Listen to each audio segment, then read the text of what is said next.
रिश्तों की शुरुआत तो आप जानते हैं बड़ी उम्मीदों और सपनों के साथ होती है। पर अक्सर वो रास्ते में ही क्यों दम तोड़ देते हैं?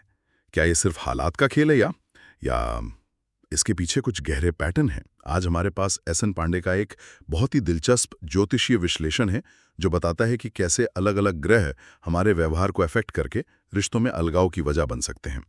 तो चलिए इस फ्रेमवर्क को अनपैक करते हैं। ये एनालिसिस सूर्य के अधूरे सपनों से लेकर शनि की कड़वाहट और ज्योतिष के सबसे चर्चित ग्रहों राहु और केतु की भूमिका तक हर पहलू पर रोशनी डालता है। और यहाँ सबसे फैसिनेटिंग बात यह है कि ये एनालिसिस किसी की किस्मत या डेस्टिनी को फिक्स नहीं करता, बल्कि ये उन ह्यूमन टेंडेंसीज की तरफ इशारा करता है जो ग्रहों के प्रभाव से जुड़ी हो सकती हैं, जैसे बहुत ज्यादा उम्मीदें पाल लेना, गुस्सा या कह सकते हैं भरोसे की कमी। इसे आप बिहेवियर को समझने का एक अलग लेंस कह सकते हैं। तो चलिए इस ज्योतिषीय लेंस से एक रिश्ते के टूटने की कहानी को समझते हैं। बिल्कुल। कहानी की शुरुआत होती है बड़े बड़े सपनों और उम्मीदों से। जो मेरे ख्याल से सूर्य से जुड़े होंगे। बिल्कुल। सूर्य यहाँ एक फिल्म डायरेक्टर की तरह है जिसने अपने दिमाग में रिश्ते की एक परफेक्ट फिल्म बना रखी है। लेकिन जब असल जिंदगी उस स्क्रिप्ट से मेल नहीं खाती, जब वो सपने टूटते हैं, तो डायरेक्टर को गुस्सा और निराशा होती है। यही निराशा रिश्ते में पहली दरार डालती है। मतलब ये हमारी अपनी उम्मीदों से ज्यादा समाज की उम्मीदों का प्रेशर है। एग्जैक्टली। ये एनालिसिस साफ कहता है कि सूर्य से प्रभावित लोग जैसे सिंह राशि वाले अक्सर शिकायत करते हैं कि उन्हें अपनी पसंद की जिंदगी जीने को नहीं मिली। और एक बहुत ही स्पेसिफिक पॉइंट है इसमें। अगर सूर्य जल तत्व की राशियों जैसे कर्क या वृश्चिक में हो तो ये पुरुष संतान की कमी का संकेत दे सकता है। अच्छा।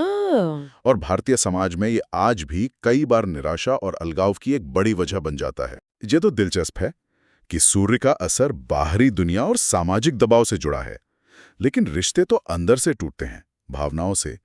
तो हमारे मन की इस उथल-पुथल के लिए कौन सा ग्रह जिम्मेदार है? क्या इस पर भी कुछ कहा गया है? हाँ, और यही कहानी का दूसरा चैप्टर शुरू होता है। चंद्रमा यानी हमारा मन। एक पीड़ित चंद्रमा मन और शरीर दोनों को तकलीफ देता है। इसमें एक बहुत ही दिलचस्प ज्योतिषीय नियम का जिक्र है। ज्योतिष में कुछ ग्रहों को जैसे शनि या मंगल उनकी कठोर ऊर्जा की वजह से पापी या क्रूर ग्रह कहा जाता है।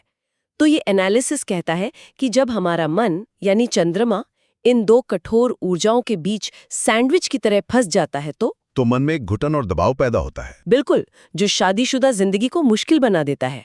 और इस घुटन का असर हमारे एक्शंस पर कैसे दिखता है? यहाँ दो बातें सामने आती हैं।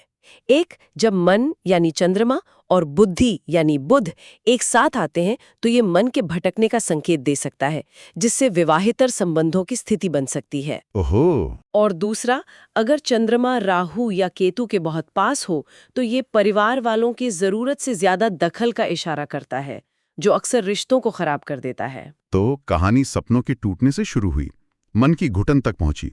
इसके बाद तो फिर टकराव और झगड़े ही आते होंगे, यानी मंगल का रोल। सही पकड़ा। मंगल का मतलब है गुस्सा, नफरत, टकराव। लेकिन यहाँ एक और गहरा पहलू है, साहस की कमी और कायरता। कायरता? वो कैसे? जब कोई पार्टनर मुश्किल हालात का सामना करने से भागता है तो वो भी रिश्ते में कॉन्फ्लिक्ट पैदा करता है। सही बात है। लेकिन मंगल के बारे में एक और बात कही जाती है जो थोड़ी डरावनी है, दुर्घटनाओं से जुड़ी हुई। हाँ, और उसे नजरअंदाज नहीं किया जा सकता। ज्योतिष में मंगल को दुर्घटनाओं का कारक माना जाता है। एनालिसिस के मुताबिक ये जीवन साथी को किसी दंगे, तंत्र मंत्र या एक्सीडेंट में खोने की दुखद स्थिति भी बना सकता है, जिससे इंसान अकेला रह जाता है। ये तो अलगाव का सबसे दर्दनाक रूप है। बिल्कुल। मंगल का तो समझ आता है, गुस्सा, आक्रामकता, ये तो सीधे सीधे टकराव पैदा करते हैं। लेकिन हर लड़ाई सिर्फ हथियारों से नहीं होती, शब्दों से भी होती है। और जब बात शब्दों और कम्युनिकेशन की आती है तो बुध ग्रह का जिक्र होना ही है। पर यहाँ बुध को बेईमान कहा गया है, ये थोड़ा चौंकाने वाला है। ये विरोधाभास ही तो सारा खेल है। एक मिनट के लिए सोचिए, बुध प्रेम का कारक है, कम्युनिकेशन का ग्रह है, लेकिन यही ग्रह जब अपनी ऊर्जा का गलत इस्तेमाल करता है तो पार्टनर को अनदेखा करने और एक से ज्यादा साथी खोजने की प्रवृत्ति को भी जन्म देता है। एक मिनट, ये बात थोड़ी हजम नहीं हुई। बुध को तो हम हमेशा बुद्धि और अच्छी कम्युनिकेशन से जोड़ते हैं, तो एक ग्रह जो अच्छी बातचीत सिखाता है वो रिश्ते में बेईमानी कैसे ला सकता है? ये तो एकदम उल्टा लग रहा है। आपका सवाल बिल्कुल जायज है। इसे ऐसे समझिए, बुध की ऊर्जा न्यूट्रल है, जैसे बिजली। बिजली? हाँ, आप उससे घर रोशन भी कर सकते हैं और किसी को करंट भी लगा सकते हैं। अच्छा। जब बुध की कम्युनिकेशन वाली स्किल का इस्तेमाल सच बोलने के बजाय झूठ बोलने, बहाने बनाने और धोखा देने के लिए होता है, तब वो बेईमान बन जाता है। एनालिसिस में मिथुन राशि का खास जिक्र है, जिसके स्वामी बुध हैं, कि वो ऐसी गतिविधियों में शामिल हो सकती है। समझ गया।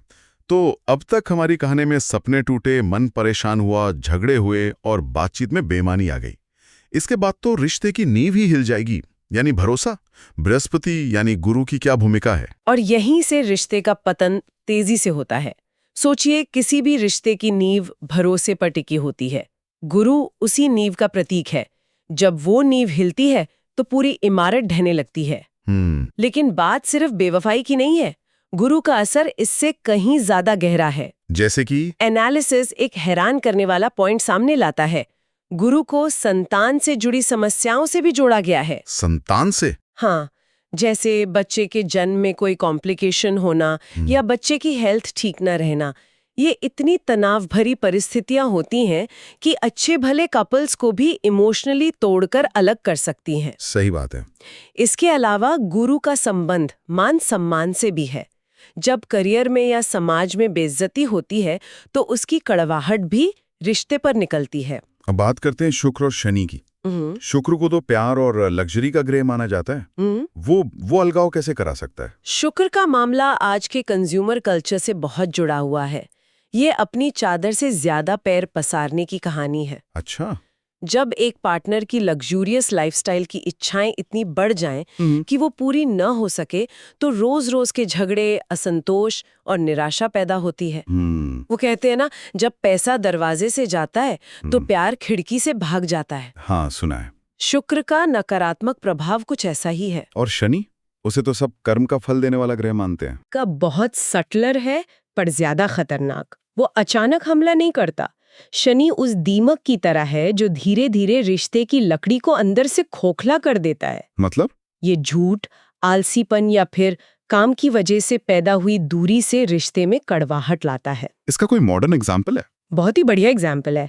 एनालिसिस में आउटस्टेशन नौकरी का जिक्र है। हाँ, ये तो आज के जमाने में बहुत आम है। बिल्कुल। पति पत्नी अलग अलग शहरों में काम कर रहे हैं।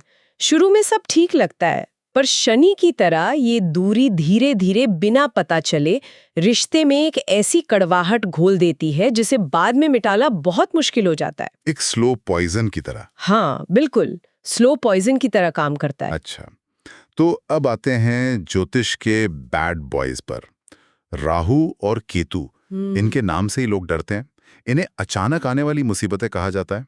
पर क्या दोनों का मुसीबत लाने का तरीका एक जैसा है या इनमें भी कोई गुड कॉप बैड कॉप वाला सीन है? गुड कॉप बैड कॉप तो नहीं, लेकिन बैड कॉप और वर्स्ट कॉप जरूर कह सकते हैं। अच्छा। दोनों ही अचानक समस्याएं लाते हैं, लेकिन उनके काम करने का तरीका और नतीजा बिल्कुल अलग है।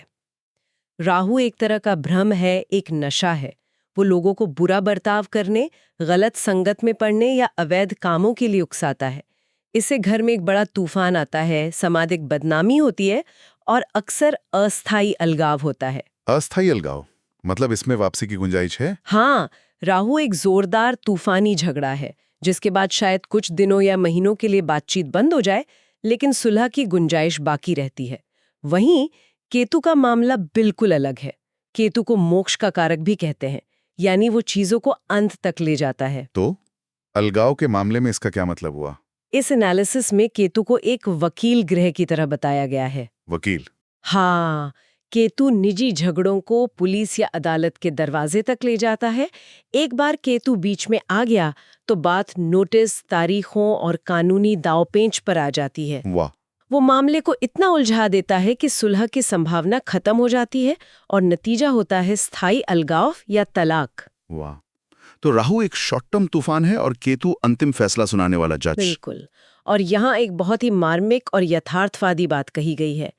इन ग्रहों के प्रभाव में कई लोग सिर्फ समाज में सम्मान की खातिर या बच्चों की मजबूरी में अपना दुखी और असंतोषजनक रिश्ता ढोते रहते हैं। वे कानूनी तौर पर अलग तो नहीं होते पर असल में साथ भी नहीं होते। ये दिखाता है कि ज्योतिष सिर्फ सितारों की नहीं, इंसानी जज्बातों की भी कहानी कहता है। तो आज हमने देखा कि ये ज्योतिषीय ढांचा किस तरह एक रिश्ते के टूटने की पूरी कहानी बताता है, अधूरी कल्पनाओं यानी सूर्य और भावनात्मक उथल-पुथल यानी चंद्रमा से शुरू होकर। फिर झगड़ों मंगल, धोखे बुध और फिर कानूनी लड़ाइयों केतु तक जाता है। हाँ, ग्रह का टाइम पीरियड चलता है जो अलगाव का संकेत दे रहा है और साथ ही आसमान में ग्रहों की मौजूदा स्थिति, जिसे गोचर कहते हैं, वो भी वैसी हो। तब जाकर ये चीजें असल जिंदगी में घटती हैं। बिल्कुल। और कोई भी ग्रह पूरी तरह से अच्छा या बुरा नहीं है ना? बिल्कुल नहीं। जो ग्रह अशुभ प्रभाव दे रहे हैं वही सही हालात में किस्मत भी चमका सकते हैं। और सबसे जरूरी बात, जिसे इस एनालिसिस का निचोड़ कह सकते हैं, कोई भी ग्रह चाहे वह शुभ माना जाता हो या अशुभ, अपनी खास स्थिति और दूसरे ग्रहों के साथ संबंध के आधार पर अलगाव पैदा कर सकता है। और आखिर में ये एनालिसिस इसी यूनिवर्सल पॉइंट पर आकर खत्म होता है कि कोई भी ग्रह अलगाव पैदा कर सकता है। ये हमें सोचने के लिए एक बहुत ही गहरी बात देता है। अगर हर ग्रह में जोड़ने और तोड़ने दोनों की क्षमता है, तो शायद असली चुनौती ग्रहों के बुरे प्रभाव से बचने में नहीं, बल्कि उन मानवीय कमजोरियों जैसे अहंकार, लालच, गुस्सा और अविश्वास को समझने और संभालने में है, जिनका ये ग्रह हमारे अंदर प्रतिनिधित्व करते हैं।